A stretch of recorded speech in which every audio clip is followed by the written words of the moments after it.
ప్రభువైన యేసుక్రీస్తు నామములో చేరి వచ్చిన నా ప్రియ సంగమం మీ అందరికీ నా హృదయపూర్వక ధన్యవాదాలు తెలియపరుస్తున్నాను. బాగున్నారమ్మా? చాలా మంచిది, చాలా సంతోషం. మరి మనము చక్కటి ఈరోజు మంచి అంశం ద్వారా మనము తెలుసుకుందాం. అంశం విని చేయవలసినవి అనే అంశం ఏంటంటే, ఈ లోకంలో మనం ఉన్నాము, ఇప్పుడు వినడానికి వచ్చారు. విన్నది ఏం చేయాలి? మీరు చెయ్యాలి. దేవుడు చెప్పిన పనులు చెయ్యాలి. అదే అంశం. మరి వినడానికి ఆశ ఉందా మీకు? చాలా మంచిది. మరి 8 మాటలు మాత్రమే మీతో మాట్లాడాలని ఆశపడుతూ ఉన్నాను. మరి ఎన్నో వింటూ ఉన్నాం. ఈ లోకంలో ఎన్నో వార్తలు మనం వింటూ ఉన్నాం. మరి ఆ వార్త వినాలి. ఏ వార్త విన్నది మరి లోకానికి చాటింపు చేయాలి. ఏది వింటే మరి ఈ అంశాన్ని బట్టి మీరు చక్కగా ఈ మాటలను మనం తెలుసుకుందాం. యాకోబు రాసిన పత్రిక 1వ అధ్యాయము 25వ వచనం. అయితే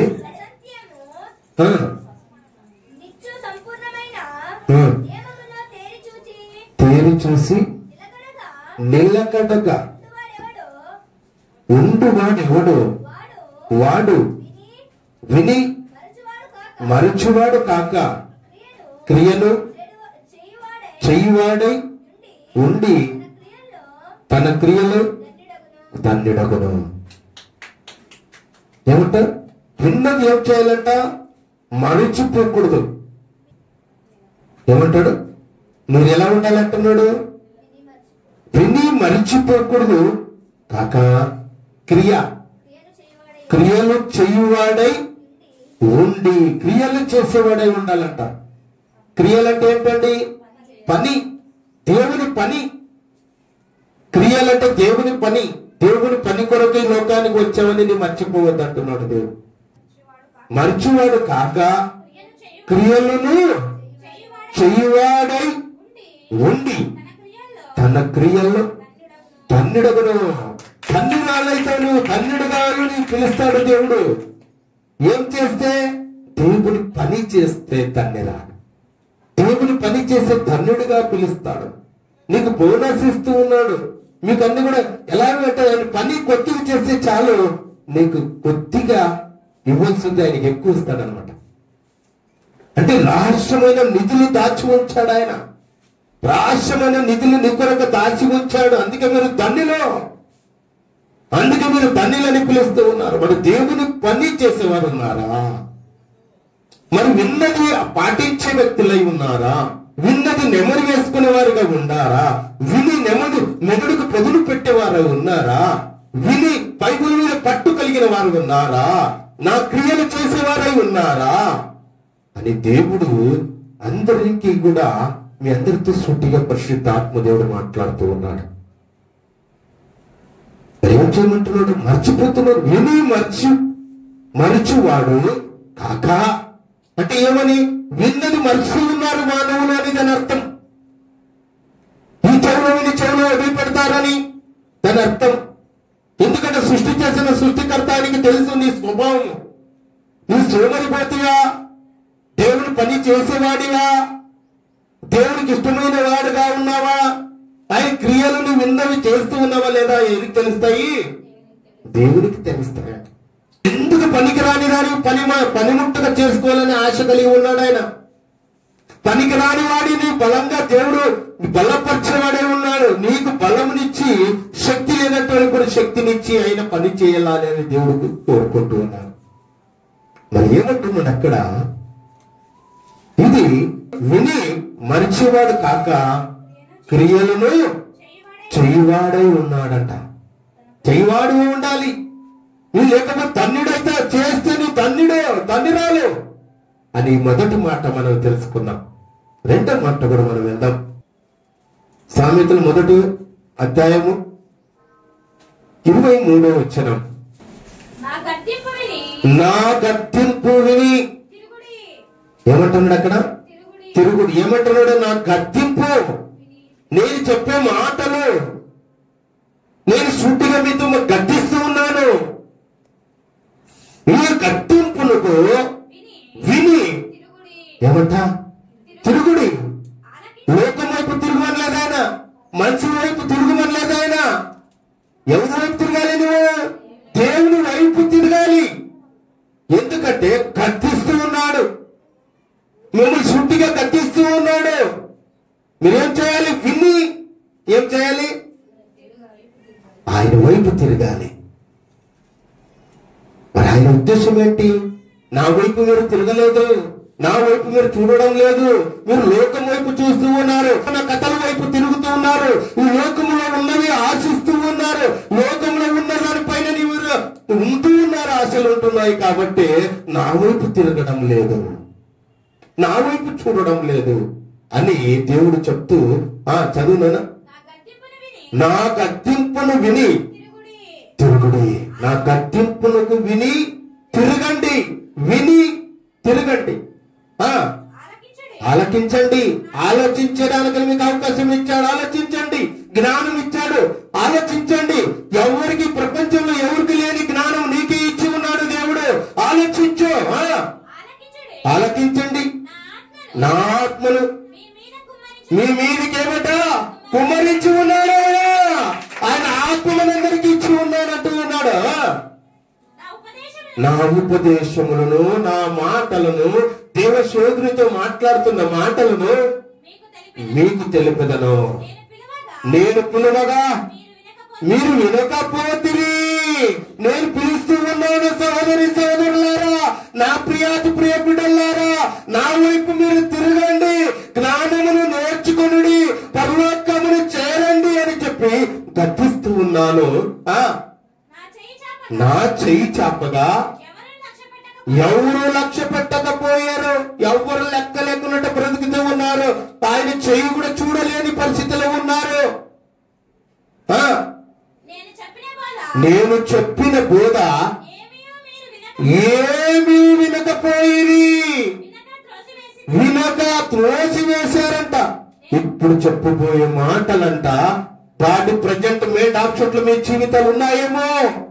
అదే సూటిగా మీ అందరితో మాట్లాడుతున్నాడు. ఆ వాక్యం వైపు నీ మనసు ఉంచావా? దేవుని వాక్యాన్ని నీ వింటూ ఉన్నావా? లేకపోతే నీ బజారు వైపు, లేకపోతే బీరువా వైపు, నీ బంగారు వైపు, లేకపోతే నీ వ్యాపారం వైపు, లేకపోతే నీ ఇంటి వైపు నీకు మనసు ఉన్నదేమో. అదే చెప్తున్నాడు ఆయన. నేను చెప్పిన బోధ ఏమీ మీరు వినకపోతురి. నేను గద్దింపగా లోపడకపోతిరి. కాబట్టి మీరు అపాయము కలిగినప్పుడు ఏమంట? మీకు అపాయం వస్తుందంటే, ఎందుకంటే ఆయన కౌగిట్లో లేరు, ఆయన కాపులలో లేదు, ఆయన వైపు నువ్వు తిరగలేదు. నీకు ఏం పంపిస్తాడు దేవుడు? అపాయం వస్తుంది మీకు. అపాయం వస్తే ఏం చేస్తాడు దేవుడు? చూడండి, చదవమ్మా. కాబట్టి మీరు అపాయము కలిగినప్పుడు నేను నవ్వేదను. మీకు భయం వచ్చినప్పుడు నేను అపహాస్యము చేసేదను. భయము నీ మీదికి తుఫాను వలె వచ్చినప్పుడు, సుడిగాలి వచ్చినప్పుడు, మీకు అపాయము కలిగినప్పుడు, మీ కష్టమును దుఃఖమును ప్రార్థించినప్పుడు నేను అపహాస్యం చేసేదను. చూసావు, నేను ఎవరు పట్టించుకోడు. దేవుడే పట్టించుకోలేడంట నీకు. ఎందుకంటే ఆయన గద్దింపునకు లోపడలేదు. ఆయన మాటలు మాట్లాడేటప్పుడు ఆయన మాటలకు చెవు ఎక్కలేదంట. ఇప్పుడు కూడా మీరు ఎంతమంది వింటున్నారో లేదో నాకు తెలియదు, కానీ దేవుడికి అన్ని తెలుసు. ఈ మాటకు నా మాటని వినలేదా? నా చెయ్యి చాపినప్పుడు నా చెయ్యి చూడలేదు, నేను గద్దించినప్పుడు లోపడలేదు. నా వైపు రండి అంటే మీరు ఎవరు తిరగలేదు ఆయన వైపు. అదే బాధపడుతున్నాడు. అప్పుడు ఏం చేస్తాడు తెలుసా? మీకు నువ్వు సోదరుని పంపించేవాడై ఉంటాడంట. నా మాట వినలేదే నా బిడ్డలు, నా కౌగిట్లోనో నేను దాచుకున్నాను కాబట్టి అపవాది గర్జించి సింహం వలె వాడు తిరుగులాడుతూ ఉన్నాడు, ఎత్తుకొని పోతాడు, ప్రమాదంలోకి తీసుకుని వెళ్తాడు. పాతాళములను నా బిడ్డల కొరకు నేను చెయ్యలేదు, అపవాది కొరకు నేను పాతాళం చేశానని దేవుడు బాధపడుతూ ఉన్నాడు. అయినా భ్రష్ట మనసుకు నిన్ను అప్పగించేస్తాడు. నీ ఫలించలేని చెట్టు, ఎందుకు పనికిరాని చెట్టు ఎందుకు వస్తుందంట? నరికి అగ్నిగుండంలో వేయాల్సి ఉండేది. అలాగే మీరు పనికిరాని వారు, మీతో పని ఏంటి? ఆయనకి ఎవరికి అప్పగిస్తాడు? అపవాదికి అప్పగిస్తాడు. జాగ్రత్త సుమ, దేవుని మాటకు గద్దింపునకు లోపడాలి. ఇక్కడ చెప్పబడిన మాటలు నా మాటలా? నా మాటలండి. అక్కడ చూడండి, మత్తయి సువార్తలో మాట ఉంది, 10వ అధ్యాయము 20వ వచనం. మీ తండ్రి ఆత్మ మీలో ఉండి మాట్లాడుచున్నాడే గాని మాట్లాడువారు మీరు కాదు. మాట్లాడుతున్నది నేను కాదు, ఈ దేవుని మాట, దేవుని మాట. నా మాటలు కాదండి, నా మాటలు ఎప్పుడు నేను చెప్పను. ఇది ఎవరి మాట అంట? దేవుని మాట, ఇది తండ్రి మాట. ఈ మాటలు చెప్తున్న మాటలకు మీరు లోబడాలి. దేవుడే తిరిగి వచ్చి మీతో మాట్లాడరండి. దేవుడే దిగి వచ్చి మీరు ఆయన చూడలేరు. ఎందుకంటే ఆయన భస్మమైపోతాం, నేను కాలిపోతాం. అందుకే దేవుని మనసు బైబిల్లో ఉంచాడు. ఈ బైబిల్ ద్వారా ఆయన మనసును తెలియపరుస్తున్నాడు, ఆయన ఉద్దేశాలకు తెలియపరుస్తున్నాడు, మానవుడు ఎలా జీవించాలో తెలియపరుస్తున్నాడు, ఎలా బ్రతికితే దేవుని దగ్గరికి వెళ్తామని దేవుడు అన్ని విషయాలు పరిశుద్ధ గ్రంథంలో లేఖనాలు రాసి ఉంచాడు. ఈ మాటలను గద్దింపునకు లోబడాలి, ఈ మాటలని వినాలి, నీ జీవితంలో నీ పని చెయ్యాలి, దేవుని క్రియలు జరిపించేవారుగా ఉండాలి. అప్పుడే నీ కొరకు ఆనందించేవాడై ఉంటున్నాడు దేవుడు.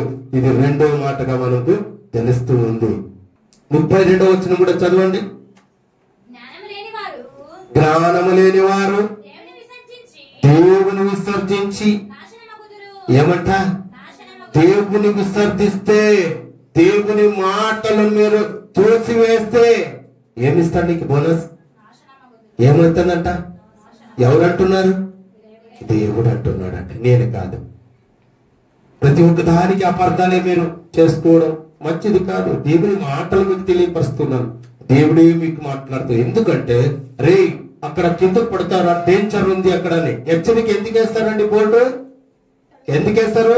ప్రమాదం జరగకూడదు అని ముందుగానే చేస్తారు. దేవుడు ముందుగానే పరిశుద్ధ గ్రంథములు రాసి ఉంచాడు. నువ్వు దేవునికి వ్యతిరేకంగా నీవు జీవిస్తే నీవు ఎక్కడికి వెళ్తావు? నాశనానికి దారి తీస్తుంది. అందుకే దేవుడు ఇలాంటి మాటలు మాట్లాడతాడా?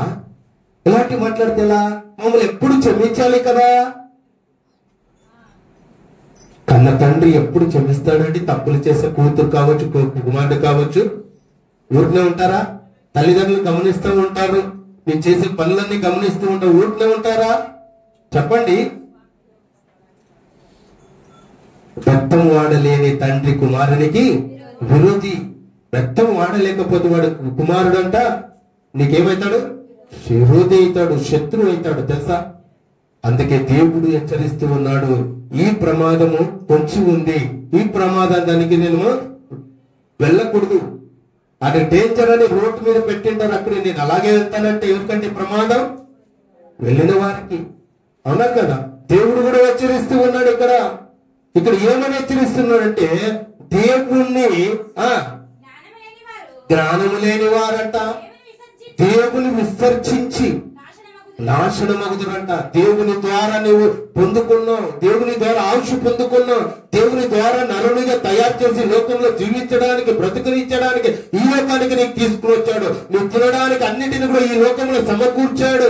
ఈ పండ్లు కావచ్చు, బియ్యం కావచ్చు, అన్నిటి కూడా సమృద్ధిగా నీకు ఉంచాడు. ఎక్కడి నుంచి వచ్చావు అనుకుంటున్నావు? ఎవరి కోసం ఇవన్నీ? మీకోసమే, మీకోసమండి. అన్ని కూడా సమకూర్చాడు కన్న తండ్రి. దేవుడు అన్ని చేశాడు. ఆయనే నీ విసర్జిస్తే నీకెక్కడికి పంపించాలి? ఇంకా నాశనానికి దారి తీస్తుంది. జాగ్రత్త. మరి అక్కడ చూడండి, 30వ వచనం చదువు. నా ఆలోచనలు, ఆయన ఆలోచనలు తండ్రి, కన్న తండ్రి ఆలోచిస్తూ ఉన్నాడు. విననెల్లకపోయి నా గద్దింపును కేవలం వాళ్ళు ఏం చేస్తారంట? తృణీకరించారు, విసర్జించారంట ఆయన మాటలను. జాగ్రత్త సుమ, ప్రతి ఒక్కరి భూమిపై ఉన్నవారు లెక్క చెప్పాలి ఆయనకి. ఊరినే రాలేదు ఇక్కడికి నీవు. ఆయన లెక్క అడుగుతాడు. లెక్క అడిగేవాడే ఉన్నాడు ఆయన. ఎన్ని మాటలు విన్నారు? 2 మాటలు విన్నారు. 3వ మాట దగ్గర కూడా వెళ్దాం. మత్తయి సువార్త 15వ అధ్యాయం 10వ వచనం ఏమంట? జన సమూహం అంతా పిలిచి అంట, మీరు విని గ్రహించండి. వినండి. వినటం వలన విశ్వాసం కలుగుతుంది. వినండి. ఫస్ట్ దేవుడి మాటలు వినండి.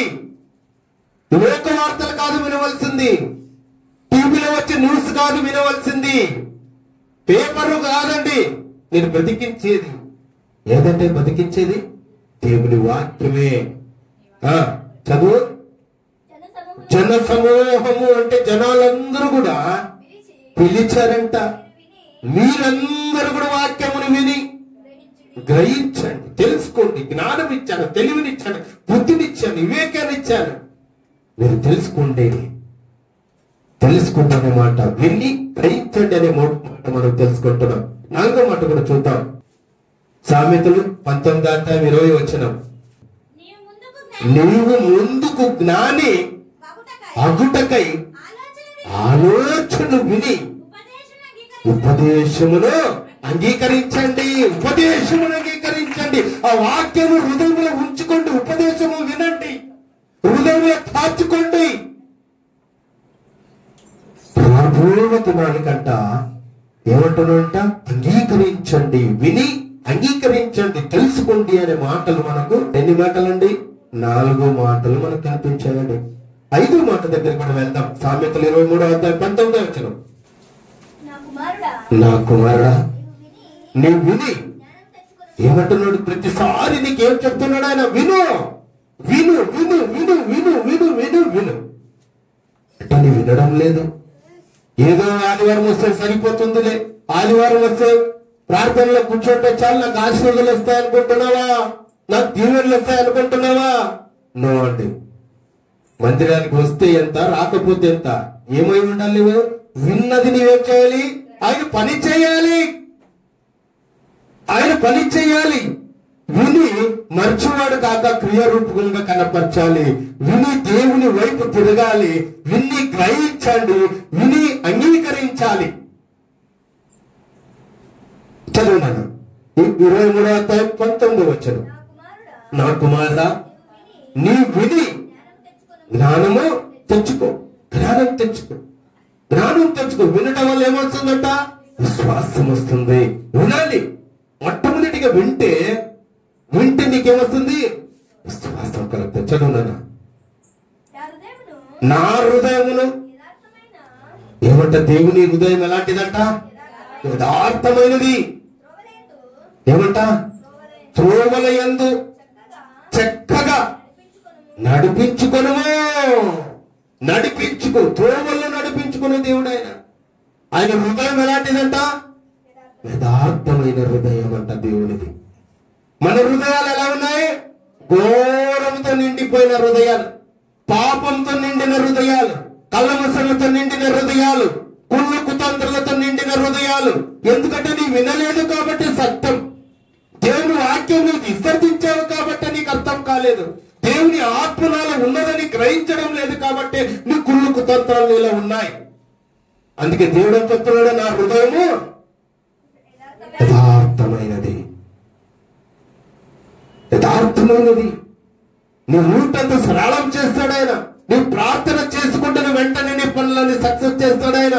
అటువంటి ప్రార్థన నీవు కలిగి ఉండాలి. అటువంటి విశ్వాసం కలిగి ఉండాలి.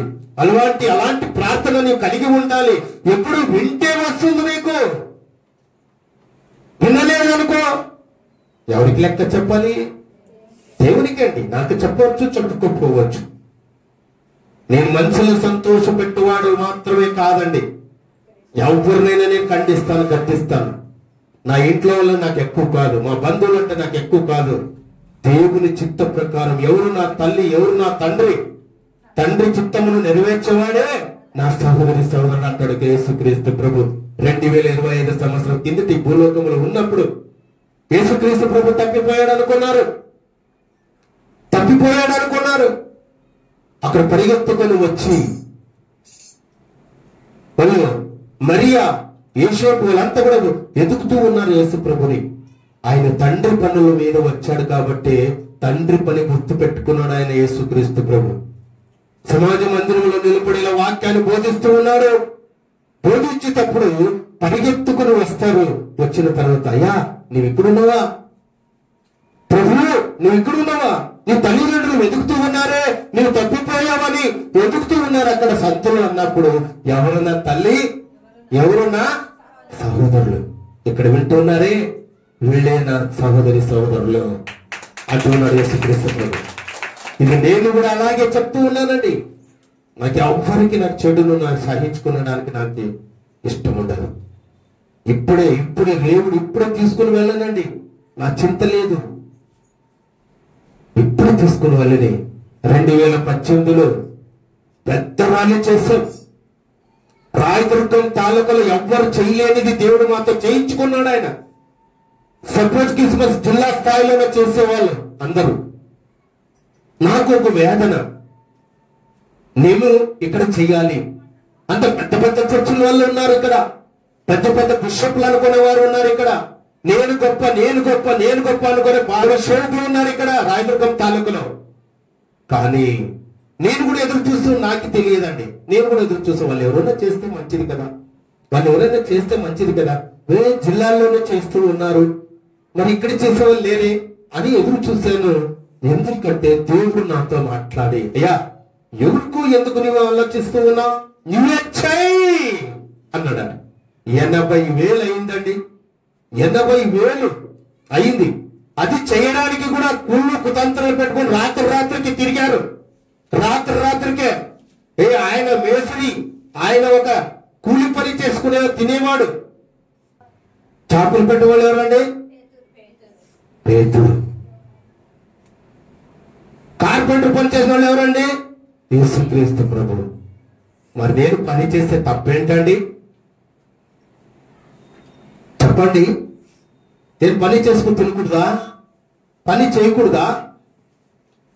యేసుక్రీస్తు ప్రభు శిష్యులు పని చేశారండి, పని చేస్తూ బ్రతుకుతూ ఉన్నారు. యేసుక్రీస్తు ప్రభు కూడా ఈ లోకంలో జన్మించినప్పుడు తండ్రికి సహకారం అందించాడు. ఆయన కార్పెంటర్ పని చేశాడు యేసుక్రీస్తు ప్రభు, కూలి పని చేయలేదు ఆయన.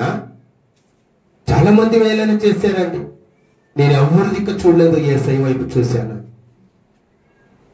రాత్రికే వెళ్ళి అందరూ కూడా పోయి పాంప్లెట్లు పంచి వచ్చారండి. మాకు వ్యతిరేకంగా చేయాలని, మనం వానికి ముందే చేయాలనుకున్నారు. కానీ దేవుడు హెచ్చింపు చేసుకున్నాడు. ఏం చేస్తాడండి? దేవుడు తగ్గిస్తాడండి. తగ్గించుకున్నాడు. ఏం చేస్తాడండి? హెచ్చింపు చేస్తాడు. ఘనంగా 2,000 మంది పైబడి ఇప్పుడు వరకు ఆ గ్రౌండ్ లో చికెన్ బిర్యానీ పెట్టిన మానవుడు ఒక్కడు లేడండి. అది మన ద్వారా జీసస్ కాలింగ్ మినిస్ట్రీ మహిమగల సంఘం తరపునే ఘనంగా జరిపించాడు. రాత్రి 2 గంటల వరకు చాలా మంది రాళ్ళు పెద్ద సర్కిల్లో ఉండి అందరు క్యాండిల్ వెలిగించుకుని అందరు కూడా రవండుగా ఉండి యేసుక్రీస్తు ప్రభు జెండా ఊపుతూ తూర్పు, పడమర, ఉత్తర, దక్షిణం నుండి పాస్టర్లంతా వచ్చారు. 5 మండల పాస్టర్లంతా కలిశారు. అందరి ద్వారా అన్ని చర్చిలో ఉన్న సభ్యులందరూ కూడా పిలుచుకొని వచ్చారు. సహోదరులు అందరూ కూడా కలిసి ఘనంగా జరిపించాడు. రాయదుర్గంలో రికార్డ్శాలిగా మమ్మల్ని తీసివేసిన రాయి తలకు మూలరాయి జీసస్ కాలింగ్ మినిస్ట్రీ ద్వారానే ఇప్పటికీ చరిత్ర నిలబడిపోయింది. చాలండి. మనకు గర్వము కాదు, మన గొప్పలని కాదు, దేవుడు నన్ను పనికిరాని వాడిని ఎన్నుకున్నాడు అనే ఒక ఉద్దేశంతో మీ అందరికీ నేను పంచుకుంటున్నానండి. అంతే తప్ప నేను గొప్ప నా జీవితంలో ఎప్పుడూ ఉండదు. లేకపోతే నేను తగ్గించుకున్నాను కాబట్టి నా ద్వారా దేవుడు కార్యముని జరిపించాడండి ఘనంగా. ఎవ్వరికి తెలియదండి, ఎవ్వరు కూడా కంపెనీ కానీ ఏది తెలియదు. అది మన జీసస్ కాలింగ్ మినిస్ట్రీ ద్వారానే జరిగి ఉంది. దేవుడు జరిపించాడండి. ఎంత గొప్ప అండి. ఎన్ని మాటలు విన్నారండి? యోహాను సువార్తకు రండి, 6వ అధ్యాయం 46వ వచనం. దేవుని యొద్ద నుండి వచ్చువాడు తప్ప మరి ఎవ్వడు ఎన్నడను దేవుని తండ్రిని చూచి ఉండలేదు. విని నేర్చుకుని విని నేర్చుకున్న ప్రతి వాడును నా యొద్దకు వచ్చి విని నేర్చుకునే వాడు ఎక్కడికి వస్తాడంట? ఆయన యొద్దకు చేరుతారు. ఆయన యొద్దకు చేరుతారండి. విని ఏం చేయాలంటమ్మా? విని నేర్చుకున్నవారు వినాలండి. మనం వినడానికి వేగిరపడాలి, మాట్లాడడానికి లేదా మనం రివర్స్ అనమాట. మాట్లాడడానికి ముందు ఉంటాము, లెక్కలేకినట్లు ముందు మాట్లాడతాము, వినడానికి మాత్రం వెనక పడి ఉంటాం. చూడండి, మెయిన్ పర్సన్ చేయడం లేదు, రాంగ్ చేస్తూ ఉన్నారు. గౌరవించాలి, ఒకరి పట్ల ఒకరు శ్రద్ధ కలిగి ఉండాలి, ఒకరి పట్ల ఒకరు ప్రేమ కలిగి ఉండాలి. ఒకరంటే ఒకరు దేశించకూడదు. ప్రేమ నీలో ఉంటే దేశించవు. ప్రేమ నీలో లేకపోతే నీ ఇష్టానుసారం నోరు ఎట్లా ఉందో అట్లా మాట్లాడే వాళ్ళు చాలా మంది ఉన్నారు. మాట్లాడకూడదు, నోరు అదుపులో పెట్టుకోమంటారు. క్రైస్తవులు నోరు తెరవడానికి వీలు లేదంటాడు. క్రమశిక్షణ కలిగి ఉండంటాడు. ఏమంటున్నాడు? అసలు విని నేర్చుకున్నది అనే మాట మనం తెలుసుకున్నాం. ఏప్రిల్కు రాసిన పత్రిక 13వ అధ్యాయం 17వ వచనం చదువు. మీ పైన ఎవరున్నారు? నాయకులు ఉన్నారు. లెక్క చెప్పవలసిన వారి వలె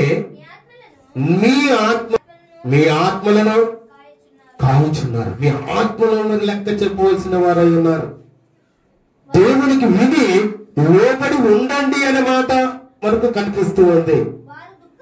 వారు దుఃఖముతో ఆ పని చేసిన ఎడల మీకు నిష్ప్రయోజనము. కనుక దుఃఖముతో కాక ఆనందముతో చేయనట్లు వారి మాట విని వారు లోబడి ఉండండి. చెప్పట్లేదు దేవునికి మహిమకరంగా. అంటే ఇక్కడ చెప్పబడిన మాట ఏంటంట, ఇక్కడ నేను నిలబడాను అనుకోండి, నేను దేవసేవకునిగా ఉన్నాను కదా, నేను చెప్పే మాట మీరు జాగ్రత్తగా వినాలి. నేను ఇక్కడ చెప్పుతున్న మాటలు మీరు వినలేదనుక నేను దుఃఖంతో నేను చేస్తే, చదువు ఒకసారి మాట, వారు దుఃఖముతో అంటే నేను ఇక్కడ ఉన్నాను కదా, నేను దుఃఖముతో నీకు వాక్యాన్ని బోధించకూడదు. మీరు బాధ పెట్టేవారు ఆ పని చేసిన ఎడల నీకు నిష్ప్రయోజనము. నీ భక్తి నిష్ప్రయోజనం, నీ విశ్వాసము నిష్ప్రయోజనం, నీ యథార్థత నిష్ప్రయోజనం. దేవ సేవకుడు అంట బాధపడుతూ వాక్యాన్ని బోధించేటప్పుడు అంట నీకు నిష్ప్రయోజనం. అంటే దాని అర్థం ఏంటంట, చదువు. కనుక దుఃఖముతో కాక ఆనందముతో చేయనట్లు వారి మాట విని. ఎవరి మాట వినాలి? దేవుని మాట వినాలి. ఇక్కడ సేవకుని మాట కూడా మీరు వినాలి. సేవకుని మాట మీరు తోసివేయకూడదు. నా మాట తోసివేస్తే మీరు దేవుని తోసేసినట్టు. అక్కడ ఏడు, అక్కడ ఒక ధనవంతునితో యేసుక్రీస్తు ప్రభు అక్కడ తండ్రి మాట్లాడుతూ ఏమంటున్నాడంటే, ప్రభువా ఇక్కడ ఇలా యాత్ర ఉంటుందనేది నాకు తెలియదు, నాకు పంపిస్తే మా బంధువుల్ని మా వాళ్ళందరూ కూడా నేను యేసుక్రీస్తు ప్రభుని నమ్ముకోండి అని చెప్పి వస్తాను ప్రభువా, నన్ను పంపిస్తే అంటే దేవుడు ఒకటి చెప్తాడు. ఏం చెప్తున్నాడు? నా ప్రవక్త అక్కడ భూలోకంలో ఉన్నాడు, మోషే ఉన్నాడు, ఆయన మాటని వింటే పరలోకం. వినలేదా నీ దగ్గరికి వస్తారు. అలాగే నా మాట కూడా మీరు తోసివేయకూడదు, నా మాట కూడా మీరు తిరస్కరించకూడదు. ఎందుకంటే దేవుని మాటలు నేను మాట్లాడుతున్నాను కాబట్టి దేవుని సేవకుని గౌరవించాలి. ఆయనకి ఇచ్చే స్థానం ఆయనకి ఇవ్వాలి అంటున్నాడు దేవుడు. ఆయన దుఃఖముతో చేయకూడదు, బాధతో చేయకూడదు, నీకు నిష్ప్రయోజనం అయిపోతుంది అనే మాటలు మనకు తెలియపరిచి ఉన్నాడు. అక్కడే మీరు విని లోబడి ఉండండి అనే మాటను మనం తెలుసుకున్నాం. చివరి మాటలు సామెతలు 21వ అధ్యాయం 28వ వచనం. కుటాసాక్షి నశించును, విని మాట్లాడేవాడు సత్యము పలుకును. మీరు సత్యం పలుకుతారా? వెనుకున్నట్టుగా మీరు నాశనానికి పోతారా? ఏది కావాలండి? ఏది కావాలి? వినుకున్నట్టు నిర్లక్ష్యంగా ఉంటే ఎక్కడికి వెళ్తావు? పాతాళం. విని తెలుసుకొని సత్యం మాట్లాడితే ఎక్కడికి వెళ్తావు? పరలోకం. ఆ రెండు మీ చేతులకి నేను వదిలేస్తాను. మరొకసారి అన్ని కూడా గుర్తు చేసుకుందాం. విన్నవి మొట్టమొదటి మాట విని మరిచిపోక క్రియలతో మనం కనపరచాలనే మొట్టమొదటి మాట. రెండో మాట విని దేవుని వైపు తండి అనే మాట. మూడో మాట విని గ్రహించండి. నాలుగో మాట విని అంగీకరించండి. ఐదో మాట విని జ్ఞానము తెచ్చుకొనుడి. ఆరో మాట విని నేర్చుకొనుడి. ఏడో మాట విని లోబడి ఉండండి. ఎనిమిదో మాట విని సత్యము మాట్లాడాలి. 8 మాటలు మీతో నేను పంచుకోను. మరి ఈ మాటలు ఏ మాట మీద మీరు నిలబడతారు? ఏ క్రియలు మీలో ఉన్నాయో మీరు ఒకసారి చెక్ చేసుకోండి. మరి చెక్ చేసుకుంటే మీరు సత్యం మాట్లాడాలి, సత్యమే మాట్లాడాలి అనే విషయాలు మీకు తెలియని కూడా మీరు చెయ్యాలి, విని తెలుసుకోవాలని నేను మనవి చేస్తూ ఇంతటి వాక్య భాగాన్ని నేను ముగిస్తూ ఉన్న దేవుడు వాక్యం దీవించి బలపరచును గాక.